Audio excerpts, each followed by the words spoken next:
In today's episode of HR Visionaries, we talk to Erin. We talk about how they found out about the company values by talking to great many people. Stay tuned.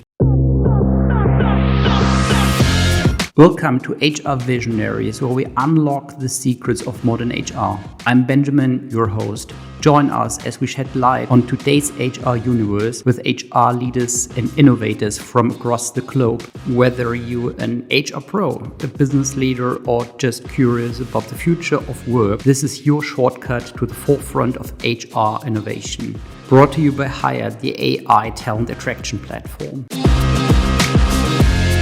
Welcome to the latest episode of HR Visionaries. I'm very much looking forward to my guest today, Erin. It's great to have you. It's great to be here. Erin, can you tell us a bit about yourself? Who are you? Yeah, so Erin Bailey, I'm currently working at Solink, and I've been working in the HR field for longer than I probably like to admit. Let's just say over 20 years. Uh, I've been also an entrepreneur, run my own gas stations, which I know who does that, but my husband and I have had gas stations in the past and been in the retail space. And lots of things people don't know about me. I also owned a glow-in-the-dark mini golf. So been entrepreneurial and also in the HR space in government and nonprofit, and now working in the wonderful world of tech. Okay, first of all, I have one question. I thought mini golf is very much a European thing. I never realized it's a thing in the States. Yeah, and I'm actually in Canada. So we were living in a small town. There wasn't many things for kids to do. So we had young kids at the time. So we started our own glow-in-the-dark indoor mini golf. Thought it would be good. And then the recession hit. So that made it a little bit difficult, but it was a really fun journey. You know what? I have to correct myself. There's one episode of The Simpsons where they also enter a mini golf park, and well, I just realized, okay, it's garbage what I said before. That's it's super exciting. So how come you've done so many things? That's a good question. I think life just takes you on a bunch of different journeys and what's presented. And I think I always look at things like a challenge, an exciting challenge. Before me, my husband and I were owners, operators of gas stations, and he went into the corporate world. We sold our stations, and I had been on a hiatus from working in HR for about 5 years and found this little company called Solink. The product really resonated with me because of my experience in retail. And what we do at Solink is we take video and we pair it with different points of data, typically a point of sale. Working again, owning gas stations and having the employees stealing from me, unfortunately, and customer theft. The product really resonated with me. The company really resonated with me. We were about 40 people taking video and pairing it with a point of sale and being able to look anything up and have alerts sent to your phone and notifications of when things might be going awry really intrigued me, as well as all the operational efficiencies that we can find with video. It's like turning video into a smart video. And it just really, really resonated with me. And I fell in love with the product, with the company. Uh, it was just such a wildly different culture than what I was used to working in government. So Okay, that sounds incredibly interesting. Can you tell us a bit more about, well, your journey? Well, you also mentioned you had worked in government function, non-profit. So tell us more. yeah, so I worked at a police station here in Ontario. Worked as the benefit coordinator, HR assistant, kind of grew up the ranks in HR, really from the basics, working in union environment, much different of an environment than working in tech. You really have very clear defined policies, procedures on what to do and how to handle almost any situation. It's been written for the years. In your employment, in your agreement, you turn to that collective agreement in almost any situation. Whereas working in tech, you've got a little bit of free form to build policies and process and make it a great environment for all. Common sense kind of comes into play.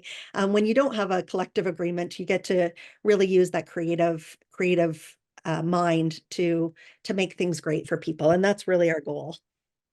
Um, it seems like, okay, you have worked in so many different areas. How do you compare working in an NGO, in a nonprofit environment, in the government function? What did they teach you? Yeah, when I started at Solink, I actually told my husband, I'm not sure if I want to go back to working in HR. I wasn't sure I actually loved working in HR until I started working at Solink. And I realized the reason I had taken HR in school was because I loved working with people. I loved being able to want to make the best work environment possible. And when I started working at Solink, I realized I could use that creative muscle to build the best culture, the best work environment. And I think that's something that I've, after 6 years of working at Solink, we've been able to focus on leadership training and our values and what those are. And I understand how we got to where we are today, where I may not have understood that working at the government. It might have also been that I was young and naive, but I've learned that where we got to today, I understand how we got there. We're working in the government. Processes are put in place. You're not really sure why. It doesn't necessarily make sense. Somebody a long time ago put a process or a policy in place, and you don't understand the background to why that policy was, and you're trying to interpret it, and it can be interpreted in different ways. Where here, I think, because I've been with the company so long, I understand because I know why that policy or process was built. So it's been a great journey so far, and I'm really looking forward to continuing that journey. You just mentioned, well, building leadership, coaching leaders, creating an amazing culture. What is a good culture for you? What does a good culture represent for you? So when we were a younger company, we had about, and I say younger, I mean smaller company. We had about maybe under 100 employees. We Mhm. realized we had an amazing culture, but it wasn't defined. So Mhm. we said, okay, what are our values and how do we define this as we grow to 200 people, 300 people? How do we define this and really anchor ourselves? So we defined what our values were. And to do that, I went around and talked to all different employees. I said, what words would you just use to describe working at Solink? What is it that's so great about our culture? And I asked them instead of, looking through my rose-colored glasses and saying this is what Solink is. I asked them and I got some amazing words and descriptions of what Solink was. And I took those words back to the leadership team and we kind of bucketed them into similar words. And then we decided on what we all agreed on, what our values were, and a little tagline underneath each value. And those have stuck with us for about 4 or 5 years now, and really resonate with everyone that joins the organization and help form kind of the anchor, the foundation of who we are. And as we grow, these are the values that we live. This is what's brought up in our orientation, in our hiring, in our performance, in our all hands. We talk about what our values are, and I think it's really important to define those values early and stuck up on a wall somewhere, but they have to resonate with folks. Well, you mentioned you walked around asking people, can you describe Solink for me? How did you approach this? So did you just like, okay, well, it is, so can you walk us through the decision making process there? So who decided, okay, Erin will now walk around and ask people. I think it was something I had discussed with our CEO and our CFO at the time to say, okay, how do we anchor ourselves to know what our culture actually is? And I had some deep discussions with our CFO at the time and just really wanted to not pull this up myself, but really understand how the company felt about it at the time and how we bottled that culture into words to define it. So yeah, that's literally walking around and setting up meetings to say, we're coming up with our values. I really want you to explain what you think it's like to work at Solink. Tell me what resonates with you and just let them talk. and wrote down keywords that they were saying, and then repeated those back to them and said, okay, so you're saying, you know, growth, you believe in growth. What does that mean to you? Tell me a little bit more about that. Really pulled on those threads. How did you decide who to ask? Well, we were a small company at the time. Well, 100 people, you said. Oh, we were under 100 people. Under 100 people, yeah. So, folks that were in the office, folks that I had good relationships with, folks that were top performers, they were kind of the natural go-to folks in the office at the time. And I tried to talk to as many people as I could, really. So, yeah. Um, well, so you talk to too many people. Well, I think it makes a lot of sense to repeat back to them what they said, or hopefully said, to agree what they indeed said. So how did you take it from there? Yeah, it was one of those moments where my CEO and I were talking about it, and he's very humble. He said, I don't want this to go on a wall. And I completely agreed with him. Not on our website boasting about who we are. It should just be something we're comfortable being. It's just who we are. So we actually did a full presentation on each of our values to the company. And what we do to instill it in everybody that's joining, we do that full presentation in our onboarding sessions. But we also give everyone something weird. Probably think we don't have great dental care. We do have great dental care, but we give everyone a toothbrush, and how that resonates with us. And with each toothbrush has one of our values on it. How that resonates with us is we don't go around saying to everyone, "Hey, everyone, I brushed my teeth today. Look at my teeth. Aren't they clean?"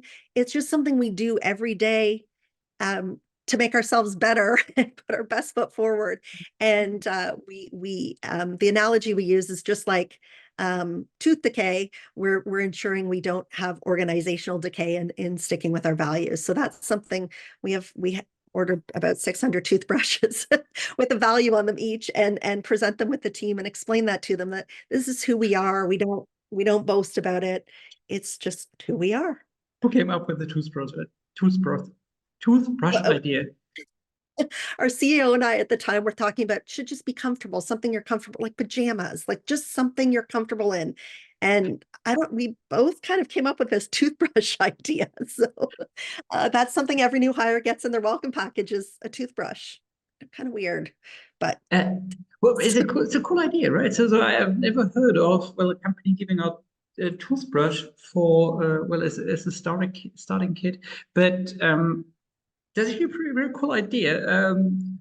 So what else did you consider as useful other than pajamas and toothbrush?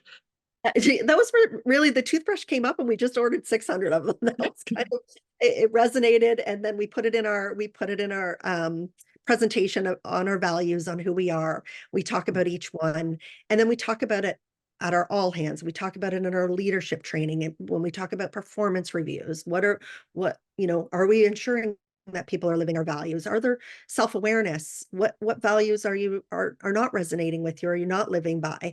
Being aware of, how we demonstrate those values each day. Well, talking about the values in the onboarding in these first touch points, how do you talk about those values? Because it sometimes at some companies, you talk about values, but it's something that you kind of feel, okay, it's artificially put up on the organization rather than organically growing, rather than something that everyone agrees on. But sometimes it feels artificial. So how can you talk about the values, not sounding those are artificially made up? Yeah. So when we're talking about almost anything, a lot of my role, I think, comes down to coaching. And so people will reach out to me and ask me advice on all kinds of different things, and bringing it back to our values of, are we doing the right thing? Are we working together as a team? Okay, let's talk through, I'm struggling talking to this person about this. Okay, what value is it that we're trying to trying to make stronger? Are we not living by? Are we servicing our customers? Are we um, doing the right thing? Being trusted is really important to us. So did you say you're going to do something, and are you actually doing it? So we talk about those in a lot of conversations that we have, and therefore it just becomes who we are rather than forcing it. It just becomes a way we communicate. And I think every company has their ways that they communicate, and this is built into our communications. How long did it take you to, well, to establish such a very smooth and beautiful process, from like, well, asking around until, well, this became part of your DNA? We moved very quick. I mean, we were small. So I would say, things happen very quick. Now I think things happen just a little slower because of the size of the company we're at. But it maybe took maybe a month to get through all of it, a month and a half. But things happened fairly quickly at that time. So, and they've resonated. We revisit them. Are these still the values that we believe in? We talk about that. It's not something we want to change at this time, but we still always want to review it. Are any of these values not resonating with us anymore? Should we change any of these? And I think we're pretty tight on them. So I'm pretty proud of that. Well, I can tell it sounds like an amazing story. I think this grassroots approach is super cool because you, well, then, well, have values that everyone identifies with, rather than, well, the board having a great afternoon session, um, coming up with amazing values people don't necessarily agree with. So, mm, since you have a very diverse background, um, how how do you feel leading an organization? Well, you have done so much in your life.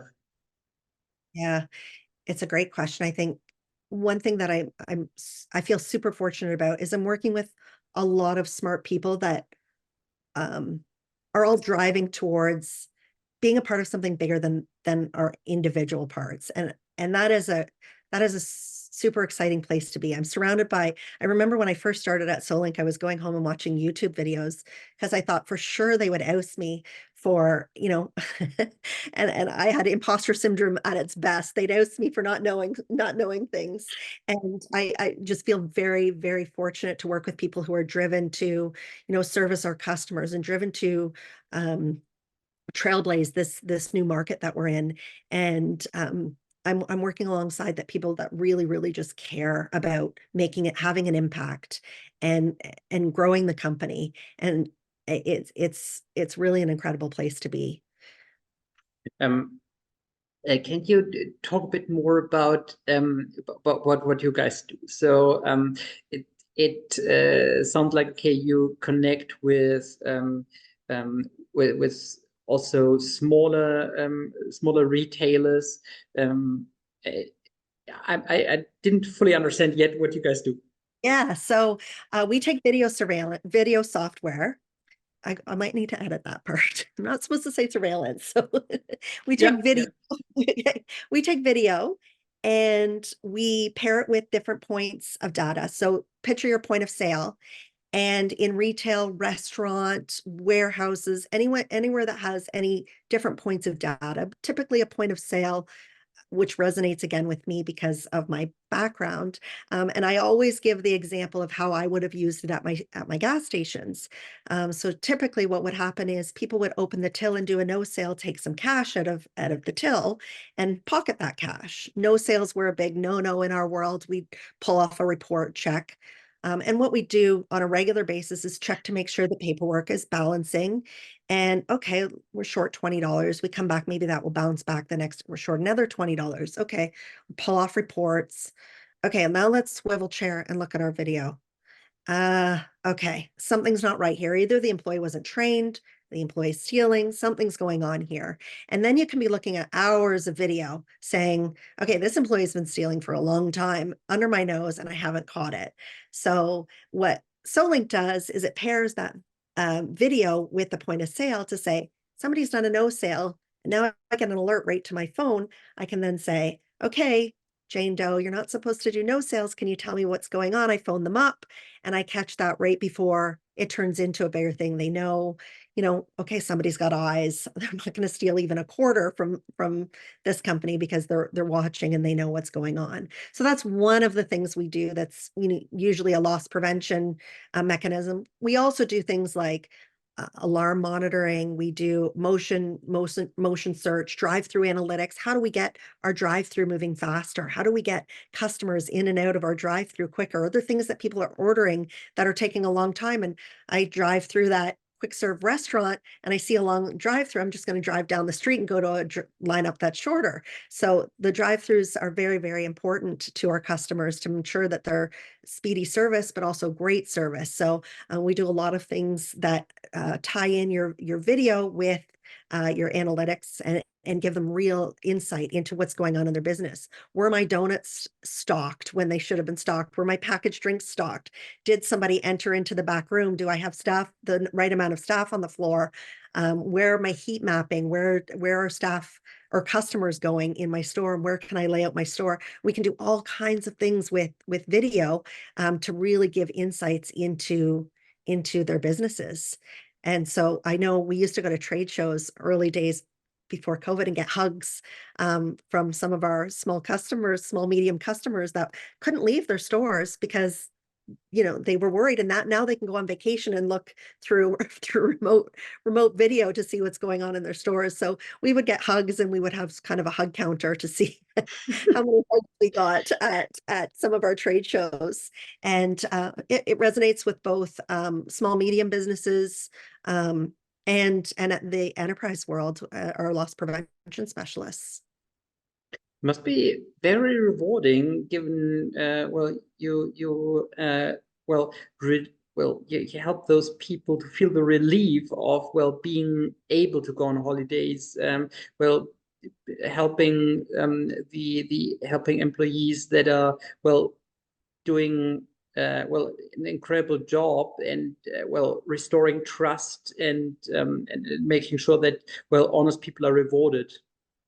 Absolutely. Yeah.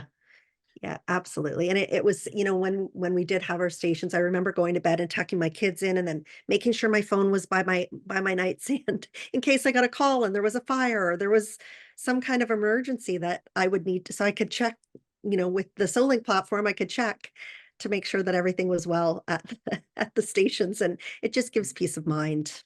Yeah, I think it's something many people totally underestimate how life as a small entrepreneur is like. So it's not just like, hey, you do bear some risk. However, it's very much also the question of like, can you relax? Can you just switch this off? And the thing is, you really can't, right? As a small shop owner, you're always there, you're always responsible, you always have to be there.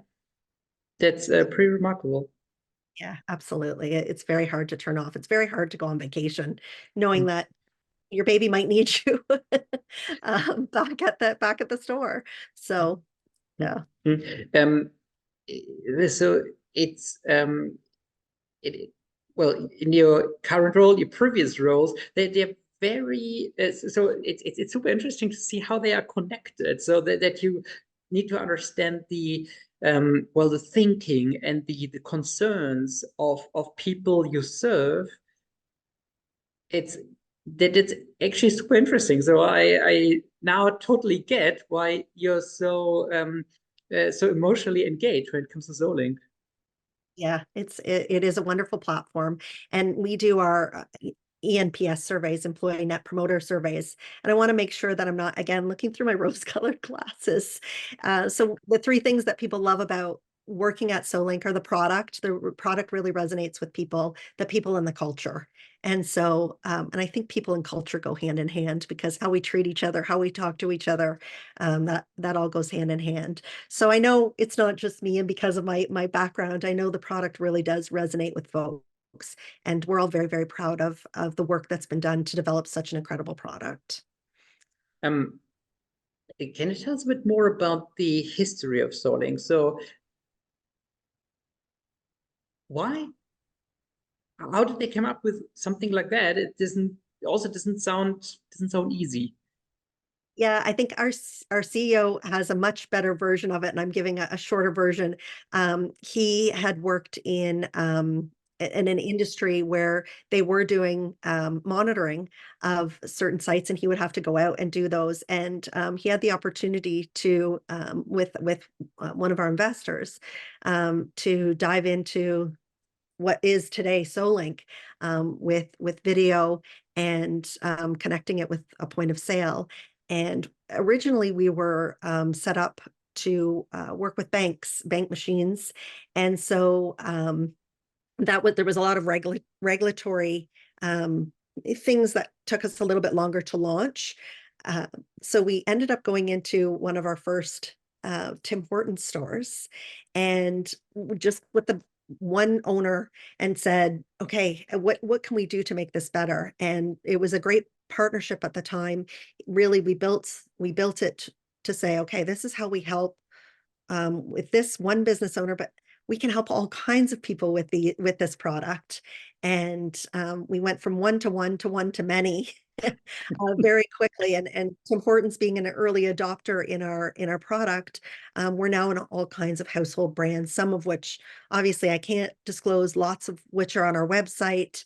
But there's some pretty exciting brands that we work closely with, and really resonating with our customers to see the value in what we do to help with loss prevention and help with operational needs. Again, alarm monitoring and just the things that we can do. And the way I equate it is taking a phone. Years ago, I would have never spent what I spend on my smartphone. And I thought, it's just to call people. I don't need all this technology. And what's really cool is now people use their phones for all kinds of different reasons, those smartphones. Now you can't take my smartphone out of my hand. And it's the same thing that resonates with Solink. Once they're operating with the Solink platform, they wonder how they ever survived without Solink. So it's a pretty neat realization to watch our customers go through, and very, very proud of just how sticky it's become. How does your employee base look like? So do you have also many people on your payroll who visit clients, who visit those small shop owners, or how does it work?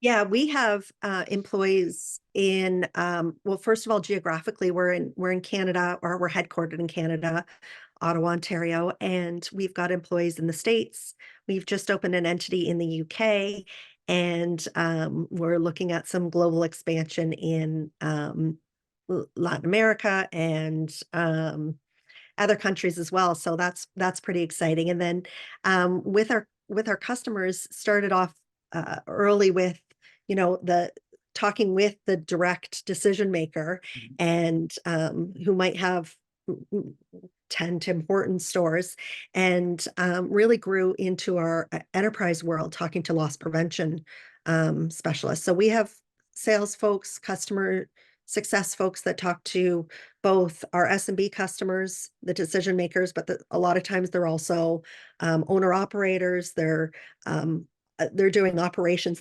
Sometimes they hire an IT person, and sometimes we're talking to that IT customer that's helping with some of their IT. And then our third category is loss prevention. So we deal with a lot of loss prevention.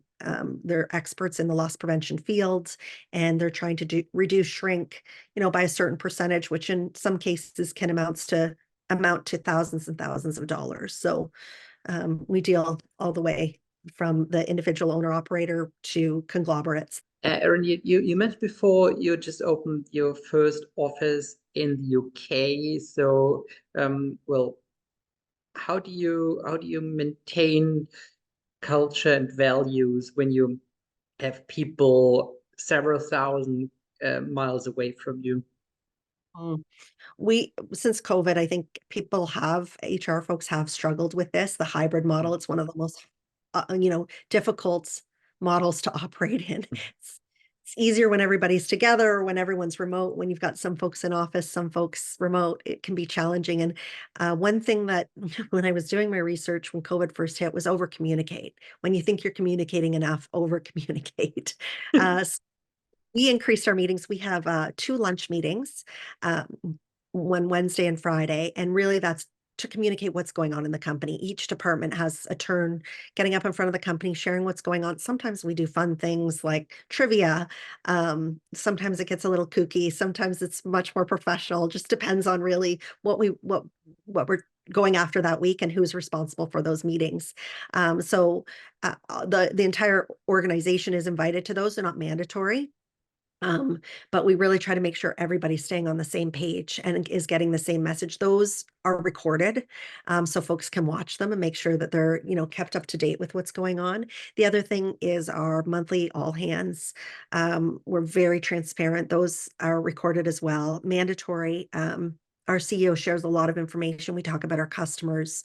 We talk about, how we come, again, bringing our values, how we're trusted, how we service our customers, really resonating with all the employees in what we're doing, what we've messed up on, some of the things that we failed at, and how do we improve those. What I love about Solink is we are very transparent about a lot of things. I think when people first join, they're probably shocked and there's no curtain, there's no secret curtain that we're hiding behind. We really put everything on the floor. So and we talk about those.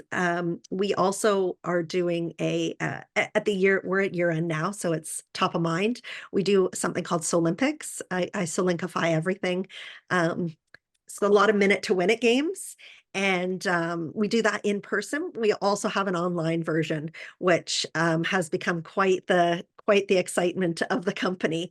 And it's one of those things where people get put on teams and there's a lot of camaraderie that's built. And really, how do we build a sense of community? We do stay interviews. We reach out to folks and talk to them, set up meetings, one-on-one meetings with them, ensure the managers, we're talking to the managers about how things are going. So really being very intentional about building those connections and maintaining those connections.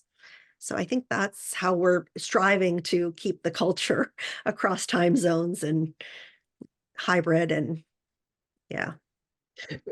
Was it something you addressed very early on in this process, given, that's perhaps quite a big step for you guys from becoming a very American or very Canadian American company and becoming a global company? Yeah. I mean, it was, I remember we had a big discussion. We were ready to go global. Some of our customers were global companies, and it was, part of what we needed to do to continue to grow. And a big step for us, for sure. We have folks on our team that are originally from the UK that now work in Canada and just happen to work. So teaching us a lot of, from an HR perspective, a lot of the rules that we might not be aware of, and some of the culture and how. So we worked with we work with a company, or we worked early days with a company in the UK to help get us set up with proper employment agreements and all that fun stuff. But it's been a journey, and I think it's something we'll continue to learn and grow on in some of the things that we'll learn working with different countries within different countries, and just culture is different, language is different. It's all challenging, but it's all very exciting. Wonderful. And that sounds incredibly exciting indeed. So it's super cool what you guys do. And it was so interesting to learn about, how you serve your clients, what kind of impact you have with your clients, how much you change their life to, claiming their life back, basically. So that's super interesting to learn about this. Super cool. Thanks a lot, Erin. Thank you. And thanks a lot listening in today, and see you next time.